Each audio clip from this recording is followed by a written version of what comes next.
RNE Audio. Descarga la app y disfruta de los programas de RNE y nuestros podcasts originales.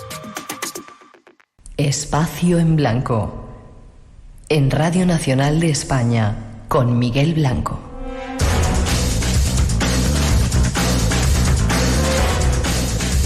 Tres y 6, 2 y 6 en las Islas Canarias. Bienvenidos de nuevo a esta segunda hora.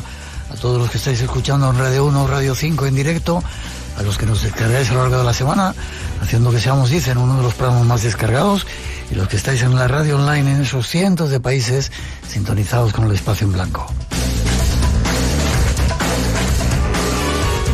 Redes sociales abiertas, El Blanco Radio, RNE, en Facebook, Twitter o Instagram, por si queréis conectar con nosotros y anunciaros la semana que viene programa especial, muy especial. Lo intentaremos hacer desde Benín, uno de los países más desconocidos de África, una cuna del misterio, la cuna del vudú, y además una entrevista increíble con Juanjo Benítez que no tenéis que perderos.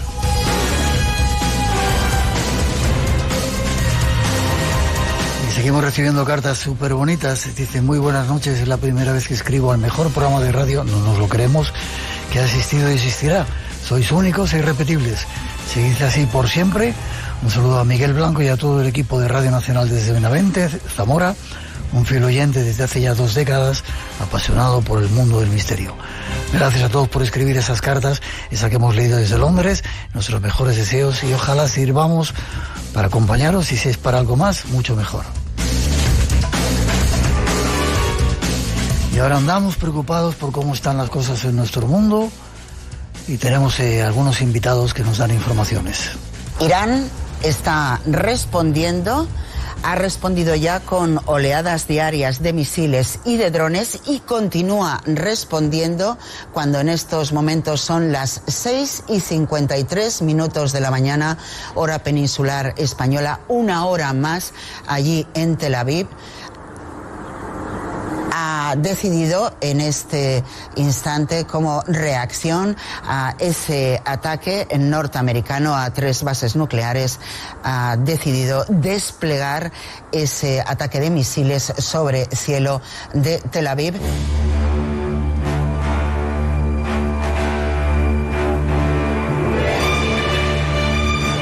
Ahí escuchamos informaciones que están surgiendo ahora mismo de lo que está ocurriendo en Israel, en Irán, con Estados Unidos, y hemos querido ponernos en contacto con uno de los expertos en este asunto, alguien de la familia, Eric Fratini, al que ya saludamos. Buenas noches, Eric. ¿Qué tal? Buenas noches, Miguel. La que tenemos liada. ¿Qué está pasando en Oriente? Tú que sabes mucho de todo esto, que has estado por ahí en esos países, has estado de corresponsal. ¿Qué está pasando? Bueno, yo te diría que es una crónica de un ataque anunciado, ¿no? Irán, para ponerte un poco en antecedentes, Irán firmó un acuerdo con la Agencia Internacional de la Energía Atómica de Viena. Uh-huh. Firmó un acuerdo, digamos, que iba a dejar de intentar conseguir material nuclear para montar en cabezas de armas nucleares. Se llegó a un acuerdo donde Irán, el gobierno de Teherán, aceptaba la supervisión y las inspecciones de la Agencia Internacional de la Energía Atómica. Se enviaron en total unas 21 que rechazaron, el gobierno de Teherán rechazó. Se mandaron 11 requisitorias exigiendo información, no tanto inspecciones como sí información sobre instalaciones como Fordov, Natanz, Isfahan, que descubrieron que estaban, desarrollando diferentes partes para poder montar un arma nuclear. Según la Agencia Internacional de la Energía Atómica, en menos de 9 meses, desde aquí a 9 meses, Irán podría haber conseguido una ojiva nuclear, ¿vale? Y digamos que eso también lo sabía Israel y lo sabía Washington. Israel no ha esperado el ataque, ha lanzado el ataque directamente. ¿Cómo sabían a dónde atacar? ¿Todo era una misión de la inteligencia israelí? Sí. Digamos que el Mossad ha llevado por norma no preocuparse tanto del Humint, ¿Qué es eso? ¿El Jumin? El Jumin es... ellos se han preocupado más del Jumin, que es... hay dos tipos de inteligencia, la inteligencia de señales, ¿sí?, y la inteligencia humana. Jumin. La inteligencia de señales es todo lo que son satélites de vigilancia, etcétera, etcétera. Que durante décadas Estados Unidos, digamos, dijo que era lo mejor para mantener la información de inteligencia de países supuestamente enemigos, ¿no?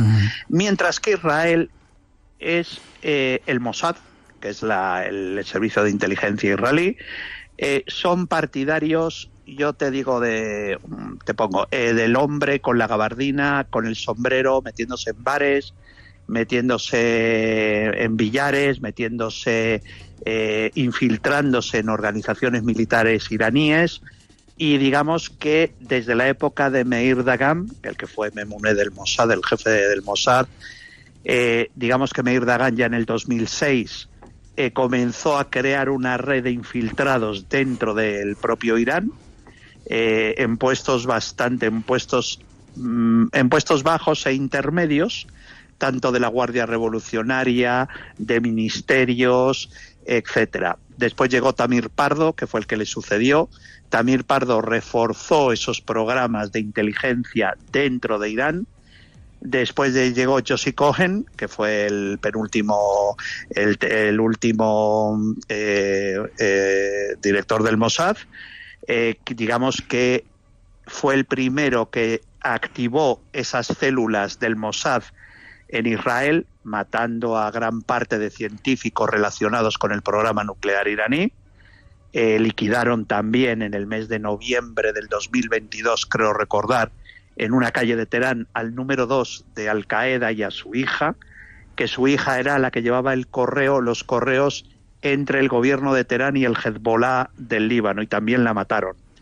Y después ha llegado el último director del Mossad, David Barnea, que digamos que es quien ha desarrollado toda la línea de ataques, de asesinatos, de liquidaciones de científicos, liquidaciones de altos mandos de la Guardia Revolucionaria iraní.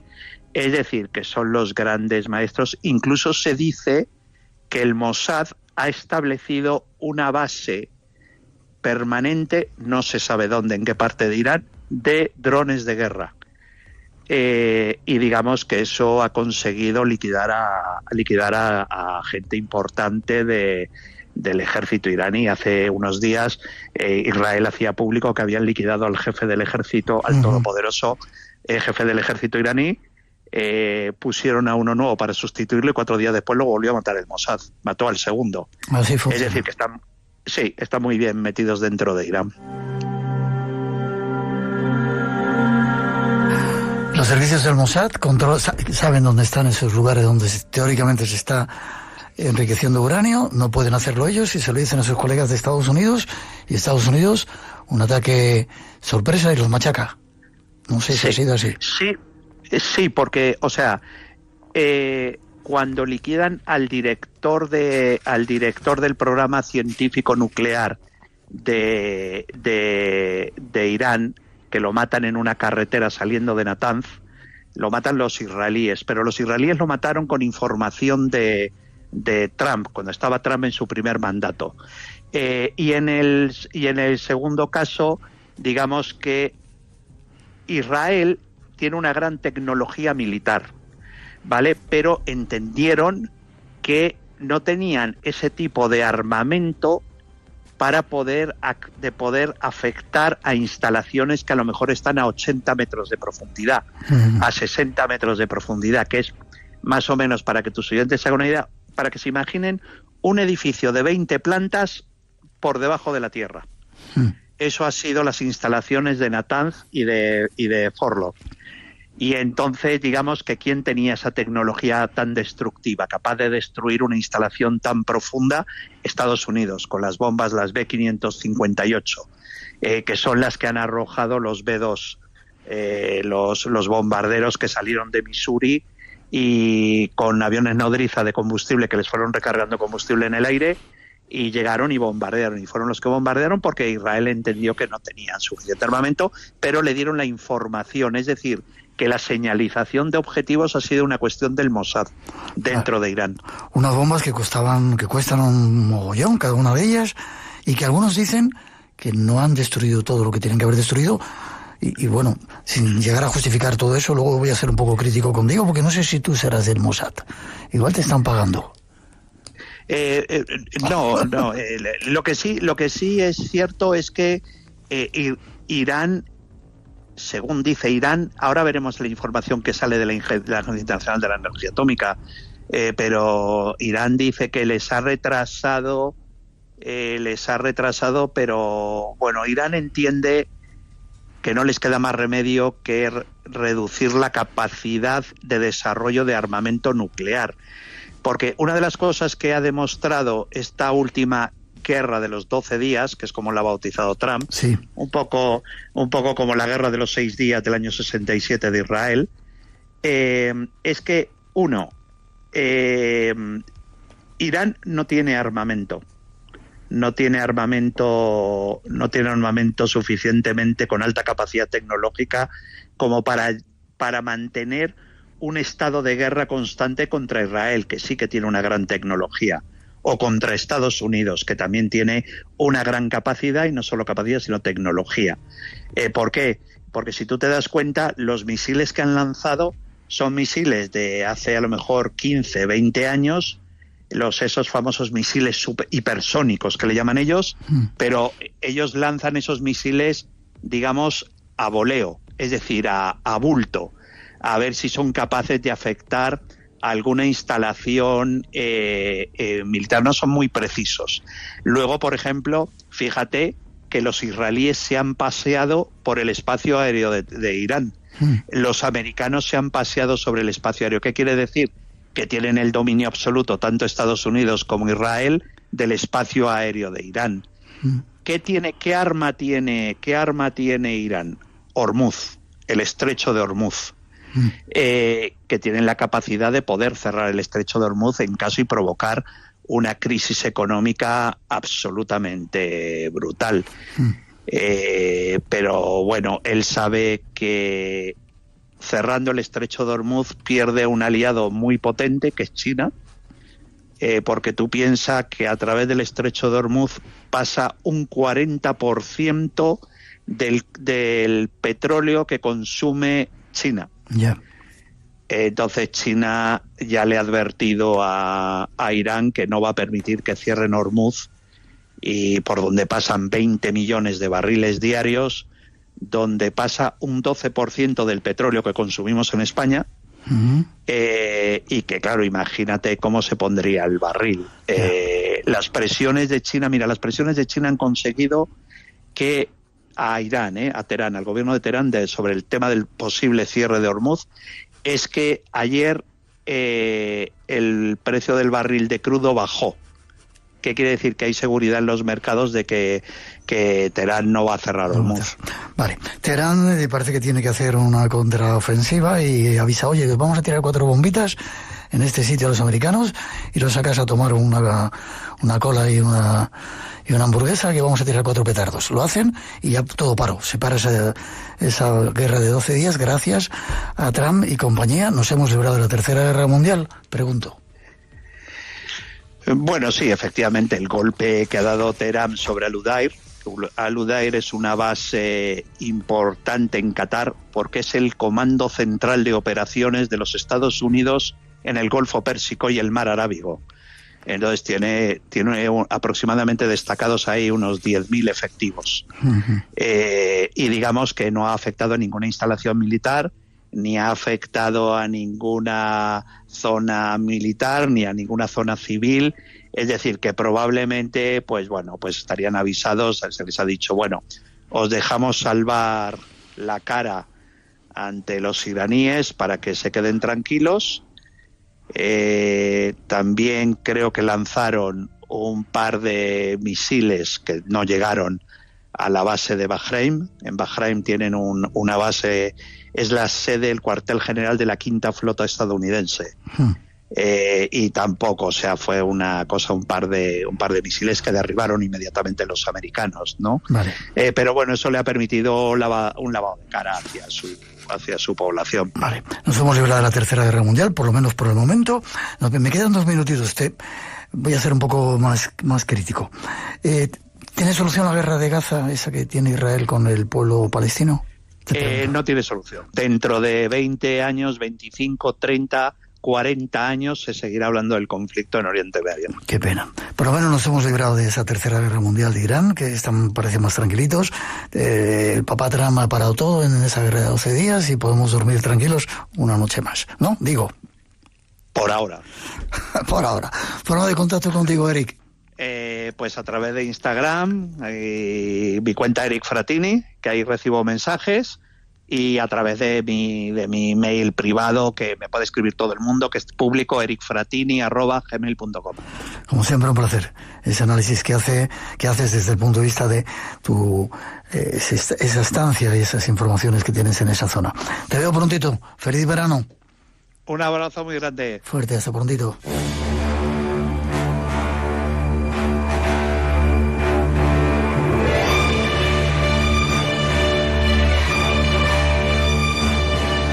Radio Nacional de España, la que quieres. Radio Nacional de España, la radio en evolución. La Casa de la Radio y la Casa de la Cultura de San Lorenzo del Escorial se unen para ofrecerte los cursos de verano de la Universidad Complutense.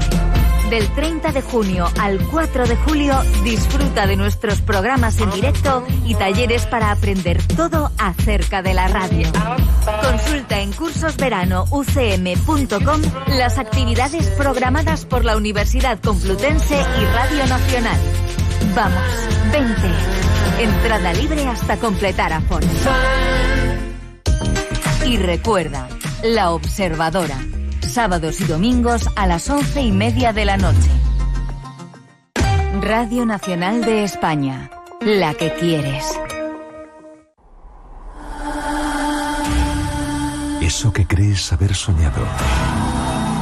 Eso que no te atreves a sentir. Forma parte de ti. Espacio en blanco. El misterio que va contigo. El misterio que hay en ti.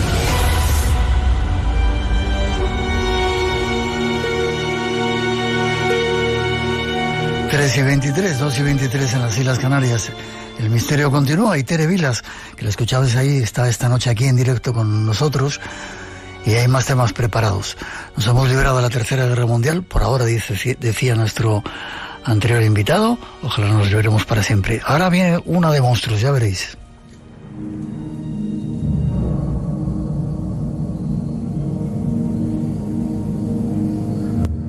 Un nuevo invitado se acerca al Espacio en Blanco en esta ocasión para darnos un poco de miedo, para hablarnos de un trabajo que ha hecho increíble, lo llama Monstruos Ibéricos, Ogros y Asustaniños Españoles, y Javier Prado, al que ya saludamos. Buenas noches, Javier. Buenas noches, Miguel, encantado de estar contigo. Y nosotros de que estés aquí en el programa. Eres autor e ilustrador de este trabajo, una cosa súper bonita. ¿Lo has escrito y tú has hecho los dibujos también? Sí, señor, tanto escribirlo como ilustrarlo son obra mía. Es un libro que, bueno, ya tiene unos cuantos años, salió en 2021, pero me sigue dando alegría, sigue editándose. Sí. Y bueno, y me ha hecho estar aquí, con lo cual no puedo estar más contento. Qué bien. Eres experto en mitologías, guionista. ¿Por qué te metiste en estas cosas? ¿Qué te ha llevado a hacer una obra como esta de Monstruos Ibéricos? Pues fíjate, Miguel, yo de pequeño, creo que como muchos de nosotros, era un poco rata de biblioteca.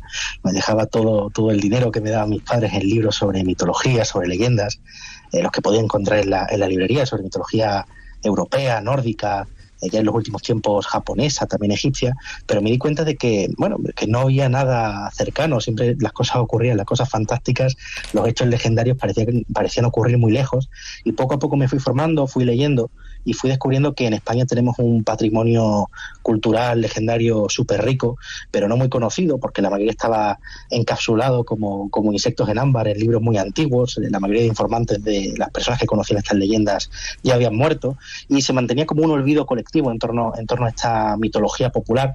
Y claro, y mi interés, siendo ilustrador, siendo escritor, pues era rescatarlas, pero tenía que centrarme porque era tan amplia en un grupo de criaturas concretos, y por eso elegí los asustaniños, también por este gusto por lo terrorífico que creo que nos une un poco a todos, que son una familia de seres muy, muy particular. Todos conocemos al hombre del saco, al sacamantecas, pero tiene una serie de parientes, una especie de cohorte de ogros muy, muy amplia, y con este trabajo pues pretendo reivindicarlos también, darles forma con esos dibujos y también dar a conocer, no quedarme en la superficie, sino resaltar todas esas resonancias mitológicas y todo eso que nos pueden enseñar sobre las antiguas generaciones y qué era lo que le daban miedo y lo que intentaban transmitir con estos personajes tutelares que dicen algunos antropólogos, esos miedos que iban transmitiendo de generación en generación y que nos llegan a nuestros días bajo la forma de estos monstruos, de estos asustaniños.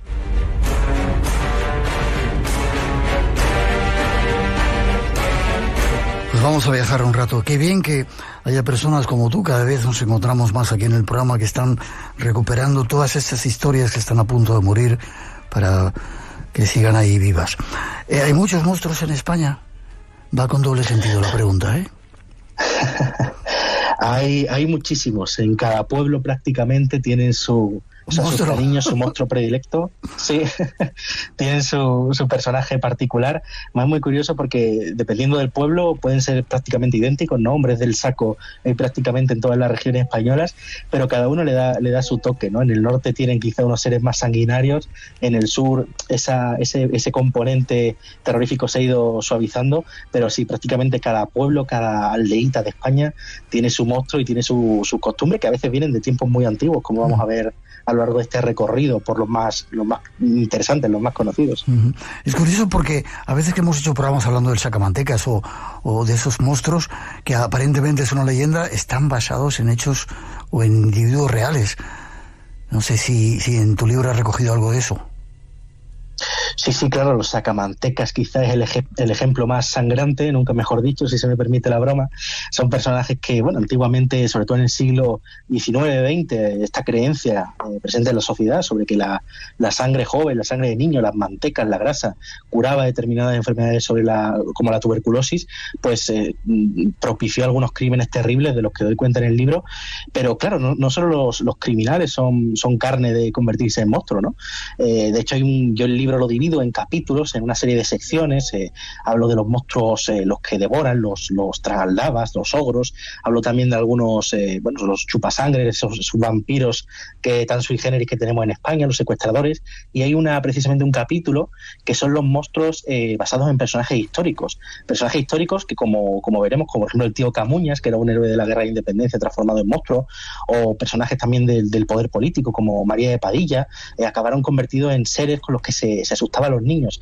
En algunos casos, ya digo, son más justificables esas transformaciones, pero en otros veremos que hay personajes conocidos por todos que acabaron convertidos en el ogro local sin hacer muchos méritos para ello. ¿En qué parte de España estás ahora? Pues yo me estoy viviendo en Madrid, aquí cerquita. Vale. Yo soy del sur, pero me he venido aquí a estudiar y a formarme. Te iba a preguntar si habías visto alguna vez alguno. Yo te cuento un poquito, en alguna parte de Palencia, un día iba con unos cuantos niños en el río y vimos una cosa muy rara y decían que era el monstruo que estaba por ahí. Por eso te preguntaba si tú has visto alguna vez alguno de estos monstruos, de esas leyendas que de repente se convierten en realidad, o una fantasía que de repente llena las mentes. Bueno, en persona yo nunca me he encontrado con nada de esto. Mi campo de estudio son más los estudios folclóricos, pero es cierto que a poco que quizá con los ogros no, porque los ogros, decía Joan Amades, que era un folclorista catalán, que seguramente en algún tiempo fueron seres venerados, temidos, seres que la gente realmente creía en ellos, pero que con el paso del tiempo se habían convertido poco menos que en figuras que solo asustaban a los niños, ¿no? En espantajos. Pero es cierto que yo, de hecho, ahora mismo estoy investigando mucho sobre las leyendas de mi tierra del sur, y sí que uno se encuentra encuentra, aunque intente ir desde el campo puro de la antropología, lo que los informantes te cuentan muchas veces tiene más de vivencia real que de leyenda, ¿no? Sí que es verdad que hay algún encuentro extraño, pero yo personalmente no me he encontrado ninguno, y menos mal, porque los personajes de este libro concretamente son seres a los que a ninguno nos gustaría encontrarnos de frente.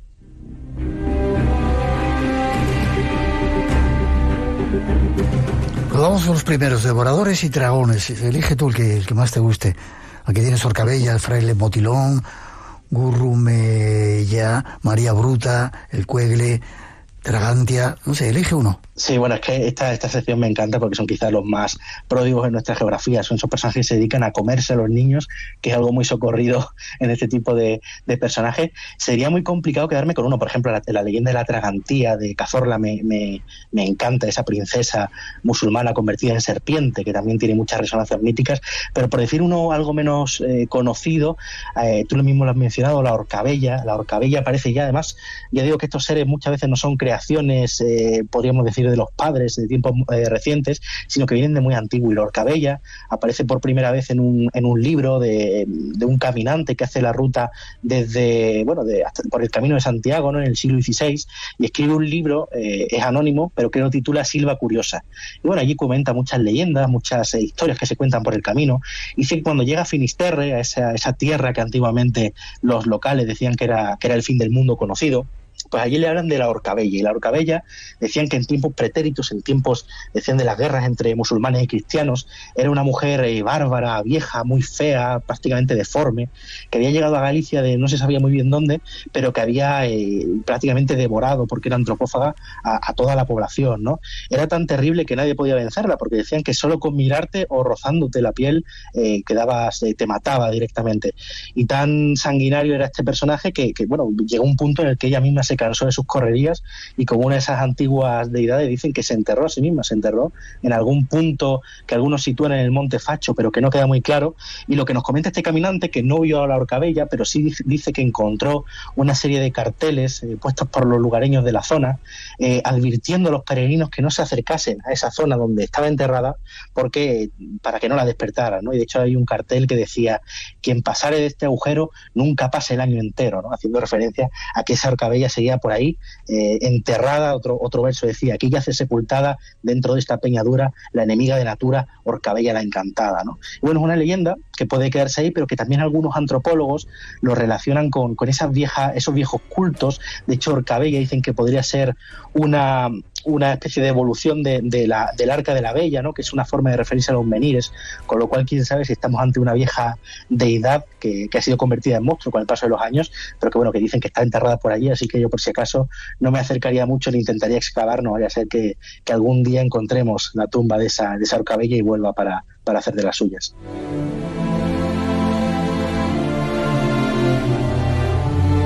¿Y María Bruta qué es o qué era?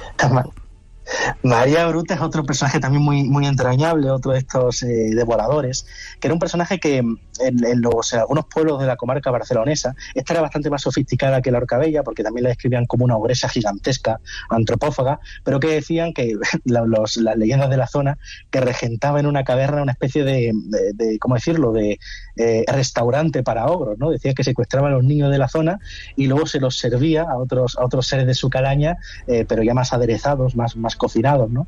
Con lo cual, mira, fíjate, era una especie de emprendedora terrible, pero que también da bastante miedo, no vamos a negarlo. Vale, ahora ya no se puede meter miedo a los niños, ya no es políticamente correcto, no se le puede contar estas historias, ¿no? Y a veces lo que se pierden, ¿no?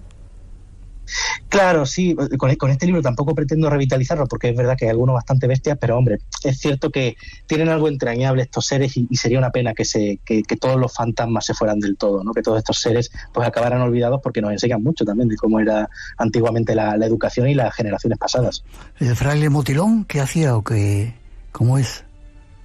Pues mira, este otro de esos personajes que a veces, y por eso yo quería representarlos, no tienen forma concreta. El fraile Motilón o Mochilón aparece en muchas partes de España, y se le describe a veces como una figura sin forma, pero otras veces sí lo describen pues como ese fraile, ya que era un fraile de barbas muy largas, de ropas oscuras, que devoraba a los niños y los guardaba dentro de esa barriga que decían que era como un horno incandescente, ¿no?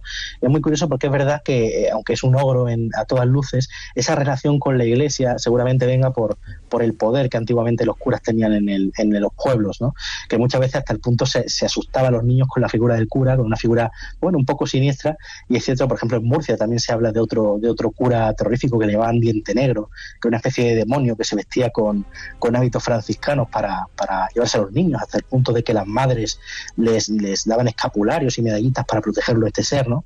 Con lo cual también vemos que las clases sociales a veces aparecían representadas en forma de estos ogros, que no deja de ser curioso. Lo desconocido te aguarda en un lugar. Espacio en Blanco con Miguel Blanco en Radio Nacional de España.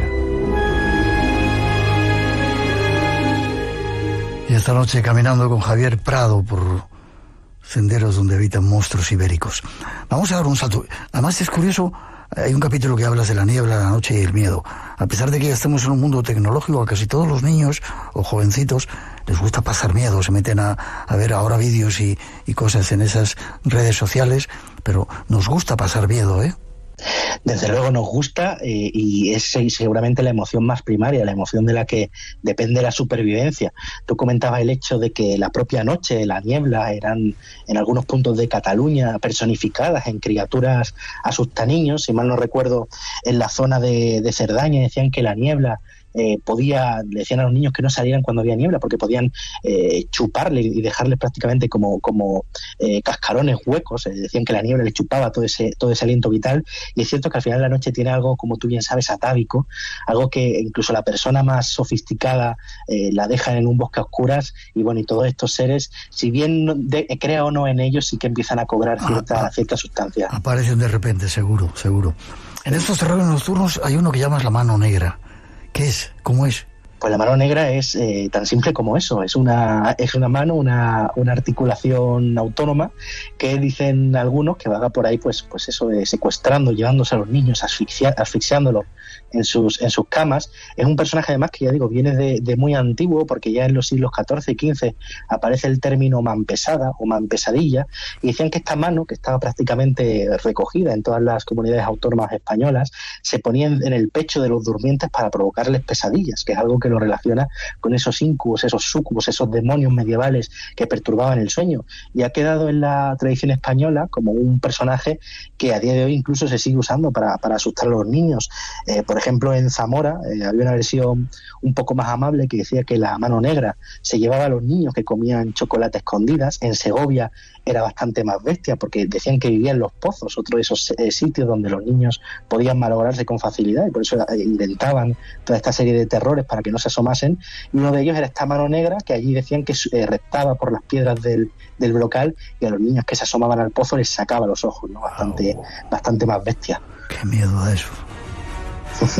Vamos con chupasangres y vampiros. Bueno, espera, antes el Inguma. ¿Quién es este personaje? Pues este es otro pariente de esos diablillos medievales, que en este caso habitaba, o decían que se colaba en las casas del País Vasco por la noche, se sentaba en el pecho de los durmientes y les provocaba pesadillas, ¿no? De hecho, existía una oración, ¿no?, que decía que para librarse del Inguma había que o bien dejarle una serie de granos de arena o de arroz para que se entretuviera contándolos, que esto es algo que también se asocia mucho a las brujas y a los vampiros en todo el continente europeo. Pero también había una especie de rezo que decía algo así como: Inguma, no te temo, a Dios y a la Madre María tomo por protectores, en el cielo las estrellas, en la tierra las hierbas, en la costa arenas, hasta no haberlas contado todas, no te presentes. Con lo cual se exhortaba a este diablillo a contar toda la arena de las playas y las estrellas del cielo, una evidentemente tarea interminable, para que el Inguma se mantuviera entretenido y no nos perturbara, ¿no?, en los sueños. Otros son los chupasangres y los vampiros. Y aquí tienes a uno que se llama el barquero del colmillo. Eso sí que dan miedo, ¿eh? Y están basados en tradiciones súper antiguas, ¿eh? Desde luego, el barquero del colmillo es un personaje muy de novela, la verdad, muy, muy terrible. En este caso aparece en la villa de Cheles, en Badajoz. Es una frontera, una frontera con Portugal, ¿no?, atravesada por el río Guadiana, y el río, otro lugar peligroso para los niños, decían los mayores, o así se lo contaban por lo menos a Fermín Mayorga, que este personaje era una especie de... Algunos decían que era un contrabandista, otros decían que era un personaje bastante más sobrenatural, pero que iba por el río impulsado en una barca negra con una larga pértiga, y que a los niños que encontraba bañándose o a las orillas del Guadiana se los llevaba para chuparles la sangre con ese único colmillo, ¿no?, que era lo único que sobresalía bajo la capucha negra que siempre llevaba. Incluso se dice que en el río Guadiana habían aparecido varios niños desangrados, quién sabe si víctimas de los sacamantecas que tanto acechaban en aquella época, o víctima de este supuesto barquero del colmillo, que de luego pues nos retrotrae a Caronte y a todos estos barqueros del inframundo, y que bueno, yo si hubiera crecido en Cheles, vamos, no me habría pisado el Guadiana ni muerto, porque este personaje es de esos que provocan verdadero terror. ¿Y el coche de la sangre? Bueno, esta es una verdadera fantasía, porque hablamos antes de los sacamantecas, de esos criminales que se les sacaban la sangre y el unto a los niños, pero a medida que evoluciona la historia, estos asustadores pues tienen que modernizarse, ¿no?, para poder asustar a las nuevas generaciones. Y cuando empiezan a aparecer las grandes industrias, las maquinarias, toda esa tecnología a principios del siglo XX, finales del XIX, pues los sacamantecas se modernizan y en algunos casos como este empiezan a realizar sus fechorías montados en coches, que es algo muy curioso. En muchas zonas de España se hablaba del coche negrillo, el coche de la sangre, como una especie de coche fúnebre muy negro, muy siniestro, que iba por los caminos llevándose a los niños. Y aquí entra en juego otro terror, aparte del terror a esa nueva tecnología, como era el terror provocado por esa sociedad con tanta brecha entre clases. Pues se decía que los conductores del coche de la sangre no eran simples ladrones de untos, sino que eran muchas veces los nobles o incluso la familia real, ¿no?, que en muchos casos, como en el de Fernando XIII, eran tuberculosos y necesitaban la sangre de los niños, en este caso de los niños campesinos, para curarse ellos mismos, ¿no? Hasta el punto llega esta creencia que en algunos puntos decían también que los sacamantecas utilizaban la grasa de los niños para engrasar, valga la redundancia, los mecanismos de las fábricas, ¿no? Con lo cual es un terror muy, muy moderno, muy actualizado, pero que sigue llevándonos a las raíces de ese mito del sacamantecas. Un secuestrador, el que más te haya llamado la atención mientras hacías el libro. ¿El tío Saín, quizá, o...? Pues mira, el tío Saín es verdad que es la versión murciana del hombre del saco, pero por citar una variante femenina que a mí me resulta muy curiosa, todos conocemos al hombre del saco, el secuestrador por antonomasia, pero en el País Vasco se hablaba de la mamia o de la mamutza, que era una especie de mujer, en este caso no del saco, sino de la capa, porque se llevaba a los niños envueltos en ese elemento, en esa prenda, ¿no? Y como ella hay muchas, en Cantabria están las sayonas, que se llevan los niños bajo las faldas, ¿no? O en Ciudad Real estaban las zarramacas, que era también que se colaba por las chimeneas para llevarse a los niños envueltos en el manto, ¿no? Las meigas en Galicia también eran muy señaladas como secuestradoras, y al final son figuras, tanto estas como la de los hombres del saco, que si nos retrotraemos lo suficiente podemos incluso encontrar referencias en las pinturas medievales, en toda esa iconografía en la que, bueno, el hombre del saco ya no es un hombre del saco, sino un demonio, ¿no?, que se lleva a los pecadores al infierno, muchas veces en esas cestas, en esos sacos, ¿no? Con lo cual es una figura, yo creo que prácticamente arquetípica, y que desgraciadamente en España, pues como tú comentabas, adquirió relevancia con ese crimen de Gado y todas estas asesinatos que pues tuvieron lugar hace más cerca de lo que creemos. También hay gigantes y elementales. Yo no sé si a ti de pequeño te has metido miedo con esto de el sacamantecas o el hombre del saco. ¿Te has metido miedo? Pues a mí, digo afortunadamente no, porque yo era un niño muy miedoso y tampoco hacía falta, porque cualquier película medianamente de terror que viera me chocaba y me daba bastante terror, con lo cual, bueno, no hizo falta. Creo que en mi caso no hizo falta. Vale, vamos con gigantes y elementales. Pues sí. Dime. Sí. Sí, en este grupo es verdad que es muy complicado elegir uno, porque los gigantes son seres, bueno, muy antiguos y que se han ganado por derecho propio estar aquí, pero por citar uno que a mí me gusta especialmente por lo variado que es, muchos oyentes seguro que han oído hablar de Lo Jáncano.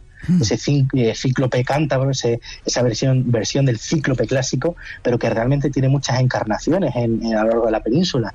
En Galicia estaría el oláparo, en el País Vasco estaría el tártalo, más en el sur estaría el ojaranco o el ojanco, y es muy curioso porque este gigantón terrible que devoraba el ganado y devoraba a los niños, es también protagonista de muchas leyendas en la cual, siempre siguen un esquema arquetípico, que es un pastor que se queda encerrado en la cueva del ojanco, del ojáncano, de como se llama en la región el cíclope, y tiene que escapar de él, en este caso cegándole, normalmente clavándole una navaja, que es muy de aquí, en el ojo, y escondiéndose bajo el pellejo de las ovejas, ¿no?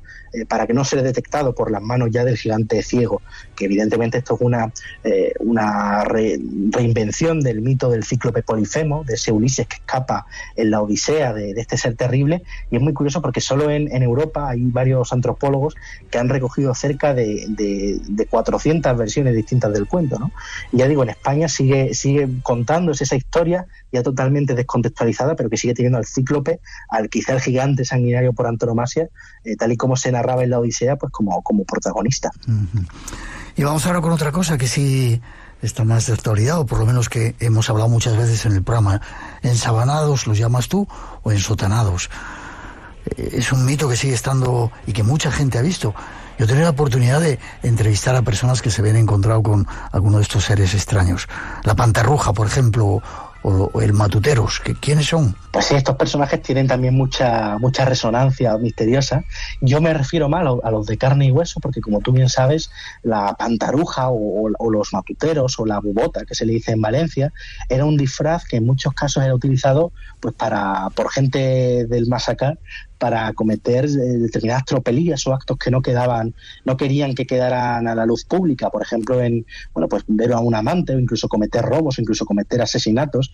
Recojo una leyenda, por ejemplo, del municipio de Barcarrota, en Extremadura, que decía que un alcalde, harto de que estas pantarujas, que ellos creían que eran fantasmas, que provocaran el terror en la localidad, un día se queda en el callejón donde se decía que aparecían con una escopeta cargada, y cuando aparece el primer fantasma apunta y ¡pum!, le pega un tiro que evidentemente lo derriba, y él, cuando se acerca y levanta esa manta llena de sangre, descubre que ha matado a su propia hija, que acudía a verse con el amante, ¿no? Pero es cierto también que estas denominaciones, pues con el paso del tiempo, pues se han quedado de pantaruja, mantaruja, tienen mil nombres en la conciencia, en el imaginario popular, y también se asocian pues a esos seres del más allá, que nadie sabe de dónde vienen, ni nadie sabe de dónde van, y que dicen que todavía se ven por algunos pueblos españoles.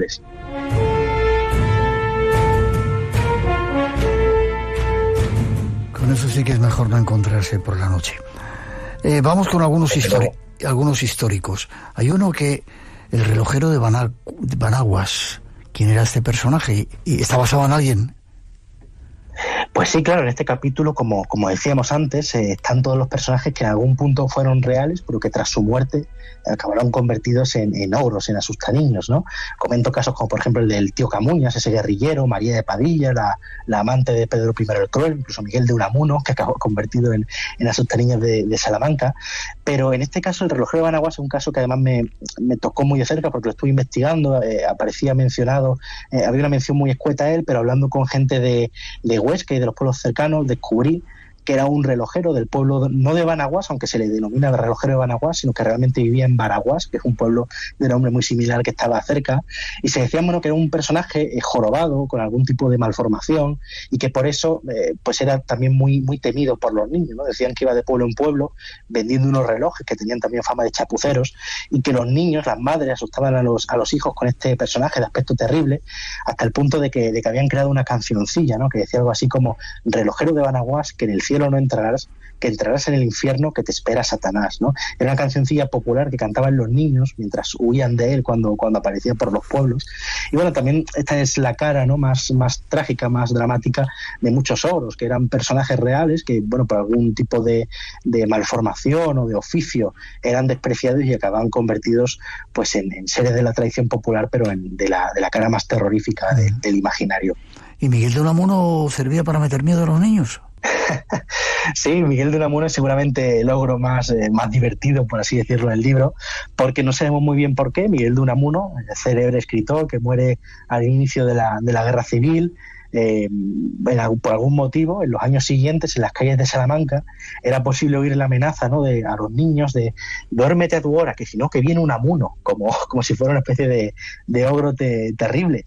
Yo creo que era simplemente por la sonoridad del nombre, pero es cierto que Miguel de Unamuno, antes de morir, pues se ganó una fama, bueno, fue un personaje incómodo para lo que sería el futuro régimen de España, y bueno, quién sabe si también por eso pues acabó convertido en el ogro de Salamanca, un final bastante curioso también para un escritor de su renombre.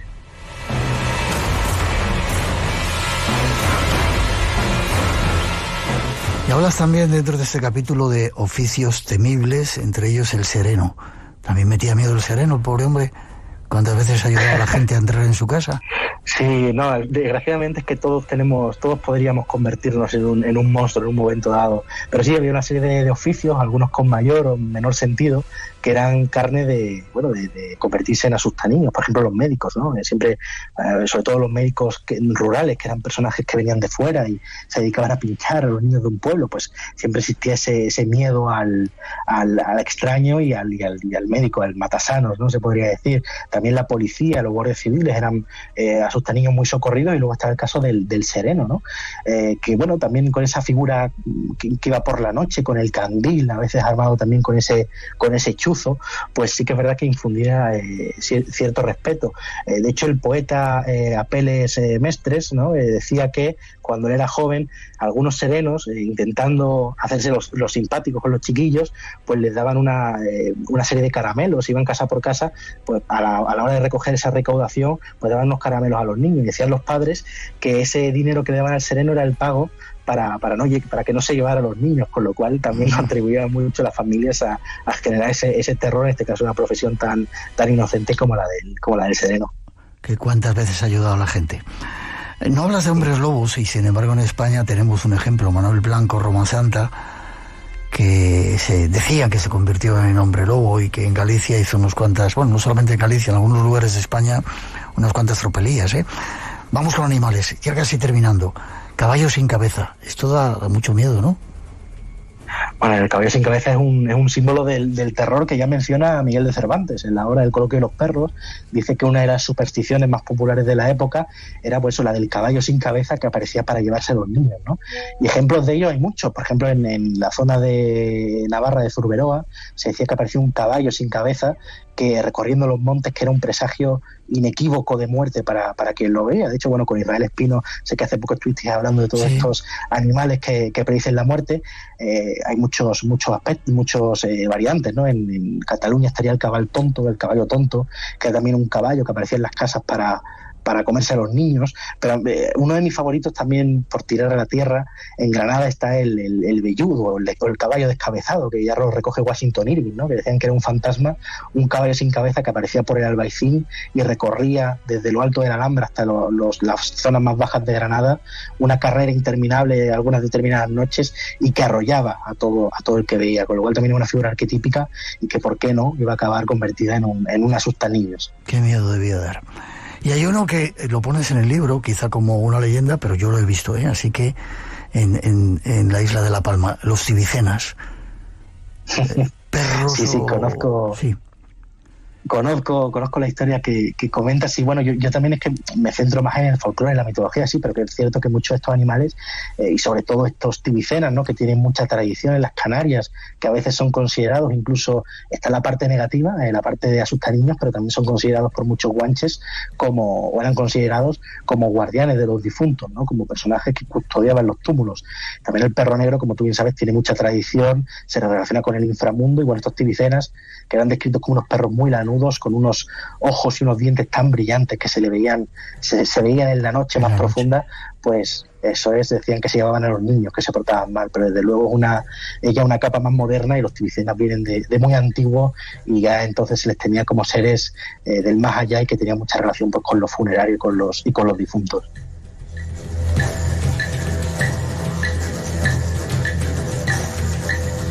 Ya terminando, ¿qué miedos tenemos hoy? ¿Qué miedos? ¿Cómo jugamos con el miedo con los niños? Claro, yo creo que es un factor que ha sido totalmente apartado de la enseñanza. Y bueno, viendo algunos ejemplos de este libro, es cierto que había algunos seres. De hecho, hay un capítulo que son los asustaniños sádicos y los explícitos, que son como seres muy gore, que entiendo que no se sigan utilizando, pero bueno, es un debate abierto. Yo creo que hoy es una faceta educativa que ya se ha desterrado, pero que sigue presente, ¿no? Si acudimos por ejemplo, al mundo digital, que es daría para otro programa y otro ensayo aparte, pues muchas de estas leyendas se han ido modernizando, ¿no? Con esos creepypastas, esas leyendas urbanas, esos ogros, esos personajes del internet actual de la cara más terrorífica, pues sí que también tienen mucho de estos miedos de antaño. Así que yo creo que simplemente, aunque han desaparecido estos viejos terrores, pues de alguna forma se han metamorfoseado, han evolucionado, y bueno, yo creo que seguiremos teniendo monstruos para rato en los siglos venideros.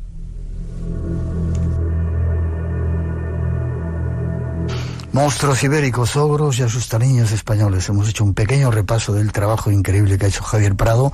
Enhorabuena por este trabajo. Si nuestros oyentes quieren saber más, ¿dónde se pueden poner en contacto contigo? Pues me pueden seguir por redes sociales, tanto Twitter como Instagram, como Blue Sky, estoy en casi todas, con @JavierT, una T y Prado. Y nada, y si quieren conseguir el libro, pues creo que por estas fechas que estamos hablando está a punto de salir la 4ª edición, está ya en reimpresión, que también que un libro en este mercado salvaje y totalmente frenético se sigue editando después de 4 años, una alegría, y lo pueden conseguir, pues si no lo pueden pedir en su librería habitual, pueden buscarlo en las plataformas habituales de online o en la propia página web de la editorial Maldragón. Ha sido un placer, Javier. Espero que hayas disfrutado estando con nosotros y que sigas contando historias de estas de miedo, que no dan mucho miedo, pero que te hacen estar atento a los lugares de peligro, que era muchas veces para lo que servía meter miedo a los niños. Desde luego, Miguel. Un placer hablar contigo y un fuerte abrazo. Fuerte también para ti. Te veo prontito. Y nos vamos por hoy con el deseo de que hayáis disfrutado de estas 2 horas de radio. Volvemos en 7 días, programa especial, si podemos, desde Benín, la cuna del vudú, con un montón de historias. Feliz semana para todos. Os dejamos con el resto de la programación de Radio Nacional. Nos vemos en el Espacio en Blanco.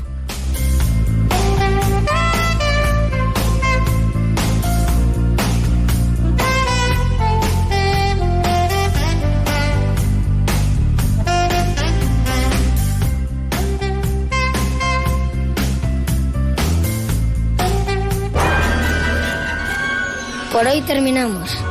Recuerda que tienes una cita con el misterio, aquí en Radio Nacional. Será dentro de 7 días, en el Espacio en Blanco. Hasta entonces, feliz semana.